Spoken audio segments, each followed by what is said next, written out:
In our childhood, we used to throw stones to get mangoes. Most of us do it with the right hand. And we are excited when somebody does it with the left hand. Similarly, we all drive by sitting on the right side of the car. And when you go to Arab country, you'll have to sit on the opposite side. So it makes a lot of confusion. But there are world famous players who play with their left hand. So today, here, we have one important personality. And I just want to know how many of you are left-handers in the students, among the student crowd?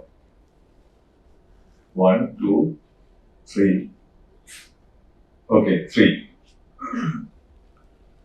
It's always difficult when we operate a patient and we adjust our position according to the type of surgery and the position of the organ. And I have not seen a surgeon operating with left hand. So that is something unique and so special. And here we have popularly known as SRB. I'm sure that everyone knows SRB. And it's a golden opportunity to see him in person. So that's why we thought we will introduce him to the students so that while they read the books, they will have the three-dimensional picture of SRB in their mind. And he was the head of the Department of Surgery at KMC Bangalore. He did his MBBS and MS from KMC Bangalore, and he's a fellow of the Royal College of Surgeons of Glasgow. And you have SRB books, but he has written many other books also. One is SRB's Manual of Surgery, and SRB's Clinical Methods in Surgery, SRB's Text and Operation. That's a very big book. And SRB's Bedside Clinics in Surgery, SRB's Tissue Approximation Textbook with videos of different suturing techniques, and SRB Surgery for Dental Students, SRB Surgery for Nurses. And these are the books written by him. A dedicated teacher, well known among the students and the surgical crowd. I sincerely welcome him to address the students. Thank you. Principal of this very famous college, good old college, Calicut Medical College, and HOD, dear Soman sir, my dear friend Professor Sreejayan sir, and other faculties, of course, Dean SRMC, I thank him to be here to listen to me, Balaji sir, and other faculties, my dear students, undergraduates and postgraduates. This is not actually academic class, it's a insight probably what we are not, what we are to be. Unlike others, probably I don't think current generation students are bad. If there are few, they need to accelerate themselves and lead themselves into the current requirement. Meantime, what is clinical examination, good old, should be as a pillar for our eventual management of patients, which is going little in a different way. It's the only thing I want to highlight, so that you need to make use of these things, because most of the decisions, even now, we do based on our clinical setting, even post-op care, even decisions on table, even decision what surgery to do, everything. You have got images, MRI, CT, everything. Finally, you think, you analyze and decide, not based on always on images. This is what I just highlight. So this is what exactly can this be supplanted? Definitely my answer is no. And clinical exams, the millions worth. Imaging is needed. It is needed. It's often used. It is often abused. So don't abuse images. Just make use of it. What is as per need. So use imagination. What to do, what to take up, what type of images if you want to get all those things. So imagination is, it is surgery itself is imagination, it's not just cutting, remember. It requires a lot of thinking when you treat a patient. So all of you heard about this great man, Henry Waite. He was soldier and became surgeon in British Army, it's a Scottish, and he was a scientist, renowned teacher also eventually. So he said, words are the greatest of all research laboratories, like Balaji Singh sir told, see patient, see patient, see patients. All of you know Robert Hutchison book is there. Currently they read or not, I'm not sure. But he is the one who coined in 1883 word clinical methods. I have read his first edition book, preface. Hereby I quote, word clinical methods should be used by all students who graduate from medical for medicine. This was he quoted in first preface. He quoted clinical methods. He said he said this is the foundation, this is the requirement. And Hamilton Bailey, all of you know, Bailey book is very popular. We got a beautiful another book he has written in 1935 before the rest book, clinical book, clinical demonstrations. It's a beautiful book. Old edition is very good. I have gone through entire book, 15th edition, current edition, lot of changes, 28th edition, I think. So, you know, Hamilton Bailey had 4 fingers. He had his index finger he had lost because of some infective pathology. And so he used to have a separate specific 4-finger glove. So over that he has written a book, his clinical book, 100 years back near. That time colored photos, beautiful colored photos, illustrations, really remarkable book. So his wife was a photographer. So all those photos that time without any current technologies, he has taken photos and she has edited and put into the book. So that's what he has put in his preface. And I just go through the why this is clinical. This one is it's very important. It's what happened. We had a patient, a 59-year-old male, with all these complaints. I'm not going to detail. He had a lot. He had refused right early for some mass. He had gone to our specialty hospital, gone to the onco people, and I'm not blaming anybody. Definitely not. I'm just highlighting what is happening. And he had a mass, suspected and investigated, and ultrasound showed there is a mass in the right ilioinguinal region with the hypoechoic lesion, and suggested and the impression was soft tissue attenuation lesion calcification CT scan, and guided FNAC they would suggested that his impression was metastatic or poorly differentiated carcinoma, and CT guided biopsy features of metastatic adenocarcinoma. And what next? All these markers found normal, and colonoscopy and gastroscopy became normal. What next? By then it's a specialty hospital. Patient test went around more than 1 lakh, and he quietly slipped into our unit because it's a government setup. He came to our unit, and I examined myself and my assistant Sunil. We went to the examination room. We examined. I stripped down. He didn't have right side scrotum is empty. Testis was not there. So we thought it is the testicular tumor. Clinically we thought it's a testicular tumor. So we had a good radiologist in Venlock Hospital. So we requested him. He said, he did an ultrasound simply. He said it's mostly testicular tumor. Didn't do any other investigation. Thought it's not necessary. We explored. He had a testicular tumor and it was seminoma testis. Eventually all oncological, of course, further treatment is advised. So reason is we have not done the clinical exams. He said, I'm not questioning anybody. Patient said, sir, nobody has touched me. Like sir rightly told, nobody examined him, just touched this one. Nobody examined, everybody is busy ordering for CT scan, FNAC, this discussion. He said nobody has examined. Nobody is ready to listen to me. He said in his own word, local language. So this is the thing which we have to keep in mind. You listen to the patient. That's what sir rightly told. So there are so many other examples we see day to day. Tangulated hernia, they go to the medicine for gastroenteritis, they don't examine the groin region, then they go for sepsis, septicemia, shock, then it is referred to us. So we also do mistake if you don't examine, whether we are senior, junior, undergraduate, postgraduate, or anybody. If you don't do proper clinical examination, you will get troubled.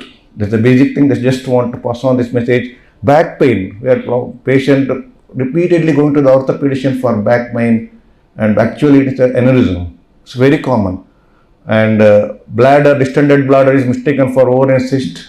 Somebody is about to operate distended bladder, thinking that ovarian cyst, pass the catheter on table. I heard really on table pass the catheter, mass is emptied. So such a simple thing, you should use brain, doesn't require any image as such. Rectum examination is very important. Even now, many times rectal carcinomas are missed because you don't do rectal examination. 90% of the carcinoma rectum will be clinically identified by rectal examination, and naturally 90% of C rectum can be missed if you don't do rectal examination. So this is what, even these clinical methods are there since ancient era. They are not put the word in Greece. Hippocrates, all of you know that, we got votes, and he used to examine the patient, pulse, temperature, palpation, everything. And same thing we have cultivated. All of you know that William Wassler described his quote, is the father of modern medicine. So he who studies the medicine without book sails an uncharted sea, but he who studies medicine without patient does not go to sea at all. So all these things are clinically has a mystical power. Remember, your fingers are ultrasound, your fingers are images, your finger coordination from the finger to the brain. That's what you need to spend time. You need to stand beside the patient, like sir rightly told. Don't be in a hurry when you think about the patient, when you analyze about the patient. And definitely it is better than imaging. It's clear that history and skills will still remain at the very core of clinical practice. Remember, before imaging also, good old days, maybe 100 years back, clinical method, based on clinical methods only we used to diagnose cholecystitis, pancreatitis, malignancy, everything. By most of the time, because we had only X-rays. Of course, contrast X-rays come later, barium study, mainly barium study, X-rays. And based on that, then analyze, use brain. That's the only thing. So still it holds good. Even now, 80% of diagnosis, 80 to 90% are made by clinical method, remember. So what is the current scenario which has changed drastically? PG will tell, sir, ultrasound, patient has come, ultrasound shows gallstones, like that. Have you examined the patient? No, sir, this is this. I used to tell, examine the patient and come back. So you examine the patient. This is not just ultrasound. What exactly the patient is having? What are the symptoms? So what happens in deterioration in the physical examination skill? Increase of blind faith in the technology. Believe technology. So we also started doing that. We just ask what is the ultrasound report? Have you advised a CT image, like that? Because it's available everywhere. It is a routine practice. And we don't have much time for meticulous clinical examination. So naturally, if you don't spend time, your relation with the patient will be lost, because they will be worried only you are asking for image, you are not speaking, you are not examining. Always, even once you admit a patient after examining the OP, again practice examine the patient again, touch the patient. If you don't touch the patient, just see images, they feel odd. He is not touching me, he's not looking at me. Look at him. That's very important. And diagnosis, you don't spend time at all. This is what exactly all these studies, they have done enough studies for that. So we don't spend much time. So clinical examination skills will gradually atrophy and become redundant if not rejuvenated and trusted upon. So who is going to regenerate? You have to guide them, and current generation students has to regenerate. They are the future of this profession. They are the eventual pillar of this profession. Not we. I am at the age of 60. Maybe I will be able to work on for another 10 years. But you people are the pillar of this future healthcare system. So you need to cultivate these essential things, which is very crucial. And technology should become an extension of what we are doing rather than a replacement. Never replace. Take it as an extension, not as a replacement. Understood? All these things are seeing, hearing, touching the patient, which we used to do. You know that it's nothing but inspection, palpation, percussion. And are we thinking that old is gold? Not true. That's what is happening. We think what is old is not. You got no MRI, you got that one, you got PET CT. So everything PET CT. So PET CT has got a drawbacks also. So everything has got drawbacks, remember. So my apprehensive answer is really looks yes, we are not up to the clinical thing.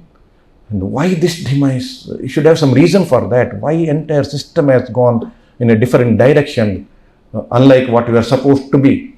So there's increased workload, and that naturally there's less doctors. Most of the work done by the junior residents, postgraduates, most of the institutions, they are really working hard. 24 of their work, they are dedicated, but applications, directions are not there, and they are tired. Even consultants are tired because you are answerable for everybody. Patient party, politicians, media, everybody. We are scared. We are surrounded by everybody. That's why all this demise happened. Because finally, at the end of the day, we want to cover ourselves. So fear of subjective observation, lawsuits, all those things have changed our methodology and increased reliance on technology, reduced our bedside teaching. Again, we consultants blame ourselves as a teacher because we also don't spend much time with the students like what we were doing 20-25 years back, what I was doing teaching.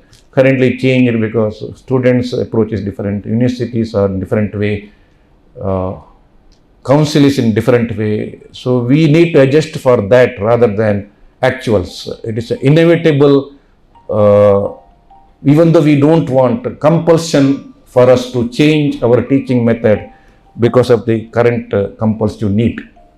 So net result is burning of the patient money naturally, losing our intellectual pressure, clinical discussion, clinical analysis, we are losing. Just to see the patient get an ultrasound image. We don't think what is anatomical, what is it, what is analytical, everything. Loss of trust towards the doctor. So what studies told in BMJ? So observe, deduct, clinical deduction, whatever it is, and knowledge, apply it. So it's what Sherlock Holmes, all of you know, these are the aphorisms by the Sherlock Holmes. All of you know that you see but you do not observe. See is not, the moment the patient comes inside, we immediately analyze the patient. What is his behavior? What is his body language? What is his face language? What is eyes language? Moment, because we are trained last 35, 40 years, we are seeing patient. Moment somebody enters, anybody enters, immediately we'll have the idea about his body language, behavior, how is this fellow, what is the backup look. It looks immediately, you can make out. It's a disorder, we are trained. Immediately we'll mentally prepare how to speak this fellow. Individually we'll prepare mentally based on their body language. Remember, there's nothing like first-hand evidence. You need to put your hard efforts to this one. So observe. So finally, sir rightly told, human touch. So without that, you won't be able to manage patient. It is not technology always. It is human touch. That is the most essential thing, because they are ill, like sir told. They are ill, that's why they are coming to you. Otherwise they won't come to you. So need to have some empathy to them. So human touch is very important, and building trust to the patient by this. And we have got so many roles. I am not the advisory role. They expect you to advise what to do, what not to do, all those things. They expect you to tell the therapeutic role also, what treatment, what all those trial and error things. They will discuss with you once you trust you people. So history is a very important thing. Wealth of information you can. So sit with the patient. That's what William Wassler told. Always listen to the patient. They might be telling you the diagnosis. That is very important. History tells us, duration is important. What other history, additional history is important. Because without that, you won't be able to come to conclusion. Remember, learn to observe. That is what examination is important. So learn to observe everything, head to toe. Learn to observe in a patient. So learning ladder there's a deep learning. You can see that to reach top is not that easy in our profession. It's a repetition. Clinical examination, documentation is currently very important. If you protect you legally, and if you habituate that, you remember, you can always go through that what you have written, what is exactly patient is having, analysis, understanding images and evaluation methods. Now learning how to learn, 25% you can learn from the teachers, 25% by your own effort, 50% by repetitive methods. See patient, go to the hospital. That's what That's what is told, that wards are the greatest laboratories. So if you are a clinician, you need to be there in the hospital. You need to be there in the wards. So there is no other way. You can't learn. You can't learn these things, unlike in engineering field, online. You can't learn these things by sitting at home or street. You need to be there inside the hospital. Important. Remember, and learn what is essential. There is this one. This is what I am going to learn. This is important. Learn what is important. Learn what is helpful. And learning is not one day match. Remember, not even definitely not T20 match. It's a test series. It is an ongoing phenomenon. It takes time. Learn to ask why. That's very important. Why it is so? Why not? These things are important because we have been asking when we are trained our professors why it is tell, and why if you say something it's a why not they will ask. So next question is why not. So you should be prepared for such questions. Learn also when to do and when not to do. That's important. It's not every patient who do surgery. All surgical patients don't require surgery. So you need to take a call when to do, whether to do surgery or not one, when to do or not. So timing, everything that is no image will tell. It's your clinical sense. It's a common sense application. You are answerable for every word you speak and every act you do. Remember, you are a professional person. You can't have a casual word or loose words with the patient or anybody. You need to have a clear idea about what you are speaking. So your every word is accounted and counted. Remember. And clinical diagnosis, anatomical, pathological, all of you know that, anatomy, inspection, I'm not going to detail that. Observe small things and everything. Everything is small thing. That's a small thing. Observe everything, observe small thing also. Because every information is very crucial to have a conclusion. Remember, proper documentation currently is very important. All of you know, ethically, research is upcoming now. Everywhere research. Institution is very particular about that. So document, now you got enough technical support for that to document. Unlike olden days, you have to write everything, keep file, then you have to search, you have to document it, label it, where is that file. Although now we got a system, computer, everything. It's easier rather than what we struggled in olden days. You treat with your head, your hand, and your heart, often very alone. Especially when you treat a patient, you operate and complication occurs. You suddenly feel that you are alone. Sometimes you feel that you want to run away, but you can't run away because you need to do.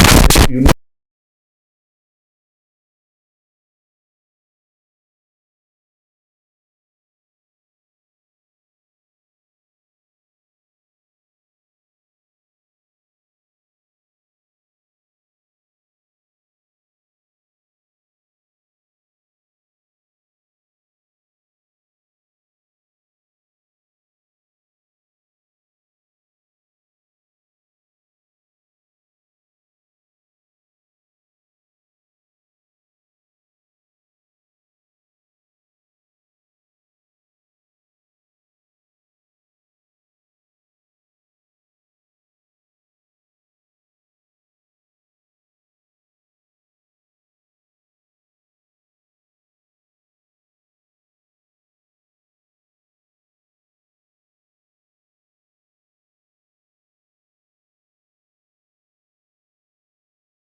confidence. I know surgery, I know principles, I know how to do basic laparoscopy surgery. I only know surgery, others don't know surgery. I am the only person treating all patients. Only my surgeries are best. Only my surgeries give the results. That is called ego. Ego is really dangerous in surgical profession. But in the meantime, don't be less confident. Have the confidence. I can do, I can treat. I'll put my hard work and treat this patient. I will learn from somebody and come up. That is confident. Have the confidence, but never be egoistic. That is definitely dangerous to surgical profession. Remember, have a confidence, but leave your ego. That's the most important thing. And there are three things are very important in human life. Need, all of you know that, any individual in this system, they need food, they need shelter, they need basic clothes, cover, shelter, food. Anybody, any human being, whether poor, rich, whoever it is. That is accepted. Desire, yes, I wanted to become my father was teacher, I wanted to become a doctor, I wanted to become a surgeon. I have written few books. Yeah, that is the desire, definitely accepted in the society. Greed is the dangerous thing. Should never be greed. Everything should come to me. I am everything. Not at all. Have a need. Definitely project your desire and reach the target, but avoid greed. That is dangerous to you, dangerous to the society as such, remember. And contentment. I have done this much. I am doing few laparoscopy surgery. I got a good practice. I have become HOD. I have written few books. I am happy with that. Still I want to become, I can't be like Palanivel definitely. I definitely respect him, but I am happy with what I am having. Contentment is very important. Remember, what you are having, you should be happy with that. God has given that. Humility, when you are grown up, you should have a humility. That is the essential source for human life. And eventual achievement, it comes on its own, remember. And in this bright future, you can't forget your past. You have to be someone that is there. That is the wish from your parents, from your family. So work for that. And beware, common sense in medical matters is rare. And is usually in inverse ratio to the degree of education, remember. It is not my work. It's from the great person, William Osler. He put his first word under quotation. What he said is, common sense is very essential thing. 100 years back he said that, still true even now, remember. And finally, collect the facts from history and clinical examination before arriving at a diagnosis. Allow anatomy and common sense to guide you to the diagnosis. Anatomy, common sense. Anatomy, common sense. Through clinical application. That guides you to whatever required thing for the patient. And you are on the way but far from the perfect. Nobody can be perfect in this system. Everybody has got a lacunae. Everybody has got shortcomings. You have to correct it, whatever reasonable extent. Of course, in medical profession, see what exactly happened to the clinician. Patient related questioning, media is questioning, consumer law is questioning. Again, NMC, MCA guidelines, sir knows how difficult it is to tackle. Universities, regulations, you are bound with so many things. No other profession is bound so much with these regulations and problems. Still, we can see through this if you want to have a good relation, like irrespective of the caste, religion, race, country, state, whatever it is. Be a good doctor, be a good human being. Wherever you are, with a relation like dog and cat, if they are playing, why can't we human beings be together, honestly, work for the development of nation, world as such. Thank you to Sreejayan sir for giving me opportunity, and sir, and thank you very much.